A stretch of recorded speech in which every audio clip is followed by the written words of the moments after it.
Welcome friends, today we are going to learn how ChatGPT is useful for students.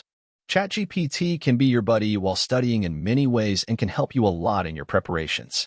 Let's take a look at how can ChatGPT be your guide or buddy while studying. Here are 5 uses of ChatGPT for students. First, use research assistance. ChatGPT can assist students in their research by providing information on various topics.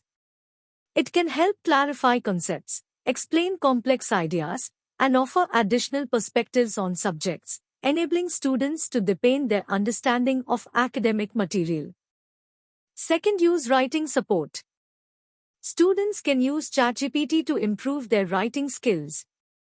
Whether it's brainstorming ideas, getting feedback on drafts, or learning how to structure essays, ChatGPT can serve as a valuable writing assistant to help students enhance the quality of their academic work.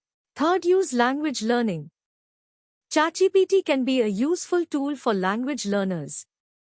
Students can practice writing and conversing in a new language, receive grammar and vocabulary suggestions, and even engage in simulated conversations to improve their language proficiency.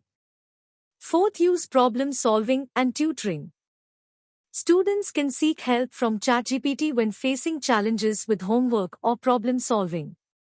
It can provide step-by-step explanations, offer hints, and guide students through various concepts, making it a virtual tutor for a wide range of subjects. Fifth, use idea generation and creativity. ChatGPT can stimulate creativity by generating ideas for projects, presentations, or artistic endeavors. It can assist students in thinking outside the box and exploring different perspectives, fostering a more innovative and creative approach to their academic and extracurricular activities. These are some of the many ways ChatGPT can be your best study partner and tutor at the same time. Hope you liked the video, so don't forget to click the like button and share the video, and do not forget to subscribe to Backbencher Learnings. Thank you.